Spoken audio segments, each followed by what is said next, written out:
मित्रों, कई स्त्रियों को गर्भ धारण होने के बाद एक सबसे बड़ी चिंता हो जाती है कि इस गर्भ से किस संतान का योग उनको प्राप्त होगा। और जैसे कई स्त्रियों को जैसे 2 या 3 कन्याएं पहले से हैं, फिर से प्रेगनेंसी उनकी बन गई है, गर्भ उनका हो गया है, तो सबसे बड़ा डर और चिंता उनके मन में होती है। कुछ लोग इस संबंध के प्रश्न रखते हैं और उनका कहना होता है कि काफ़ी परेशान हैं, बहुत चिंता में हैं, अब इस बार क्या होगा, कोई उपाय क्या है, क्या कुछ करें। तो इस विषय में हम यही आपसे ये कहना चाहेंगे कि पहले तो आपको इस तरह की सोच और मानसिकता नहीं रखनी चाहिए। ये बिल्कुल ना सोचें, चिंता बिल्कुल ना करें गर्भ को लेकर। अगर आप अधिक परेशान होते हैं अपने गर्भ को लेकर, तो वो आपका जो रिजल्ट होता है वो आपके पॉजिटिव नहीं होगा, हमेशा आपके विपरीत होगा। सोच के विपरीत ही आपको संतान प्राप्ति होगी। इसलिए इस विषय में चिंता नहीं करनी चाहिए। पति हो या पत्नी हो, जो भी आपके कर्म भाग्य में होगा वो आपको जरूर मिलेगा।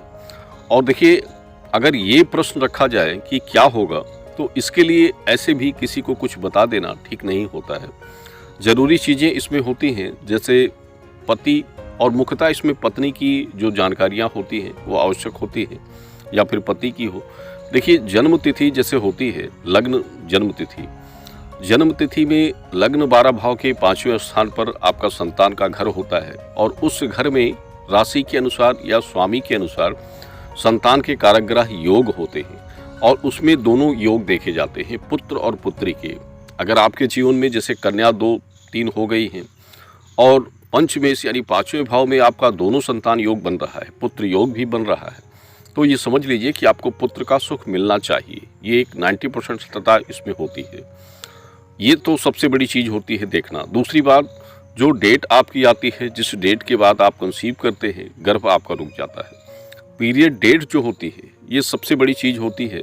आपके आने का जो एक समय होता है, डेट का आना एक प्राकृतिक दैविक प्रक्रियाएं होती हैं, और कुछ ऐसी डेट होती हैं जिनमें आने के बाद गर्भ धारण होना, उसमें संतान योग बनते हैं। किस संतान का योग बन रहा है, देखिए, डेट मुहूर्त, नक्षत्र और योग के अनुसार देखी जाती है कि किस योग नक्षत्रों में आपका डेट आया है। ये सबसे बड़ी चीज़ होती है, डेट की तारीख। रिलेशन भी होते हैं, जिस तारीख में आप रिलेशन करते हैं वो भी देखा जाता है, लेकिन रिलेशन की अपेक्षा डेट का देखा जाना ज़्यादा महत्वपूर्ण होता है। तो इससे ये जानकारियाँ निकाली जाती हैं, और निजी रूप से आप कोई जानकारी जैसे लेते हैं। देखिए, पहले भी हमने वीडियो में इस प्रकार की बातें आपको पहले भी बताई हैं, लेकिन अक्सर लोग इस विषय को लेकर अधिक चिंता में रहते हैं, परेशान होते हैं और संदेश भेजते हैं। तो इसमें हम आपसे यही कहना चाहेंगे कि इस प्रकार के संदेश आप परेशान होकर ना भेजें, क्योंकि कोई भी व्यक्ति इस प्रकार की चिंता करता है तो ये हमेशा ध्यान रखें कि वो चिंता आपकी सोच है उसके विपरीत आपको मिलती है। क्योंकि ये आप अपने निजी अनुभव से देखते हैं, लेकिन हम कई सारे लोगों के एक निजी तजुर्बे के अनुसार आपको बताते हैं।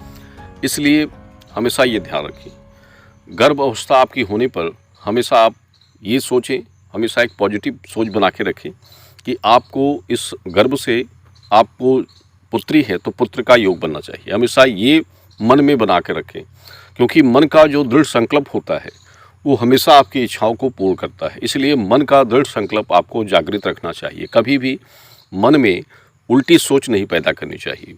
अगर नकारात्मक सोच और डर बनाकर रखते हैं तो वही आपको मिल जाता है। इसलिए हमेशा अच्छी सोच बना के रखें और भगवान की सेवा करें, भगवान शंकर की सेवा करें। भगवान शिव की सेवा करने से पुत्र सुख प्राप्त होता है। उनके नाम से व्रत रखें, उनके नाम से पूजा करें, भगवान के मंदिर में बेलपत्र धतूरे का अर्पण करें, तो ये सबसे बड़ा प्रसाद होता है। माता पार्वती की पूजा करें। माता पार्वती की पूजा करने से कार्तिकेय और गणेश भगवान के समान आपको पुत्र का संतान सुख प्राप्त होता है। तो ये सब चीज़ें आपको करनी चाहिए। चिंता अगर आप करते हैं तो उस चिंता में आपका कोई भी कार्य सिद्ध नहीं होता है। और अगर आप भगवान की भक्ति करते हैं बिना डर से, बिना भय से, जो लोग भय मुक्त होते हैं वो अपने जीवन में अपनी इच्छाओं को प्राप्त करते हैं।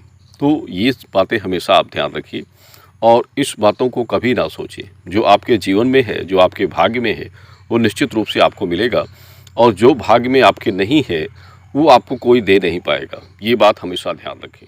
धन्यवाद। शुभ मंगलम।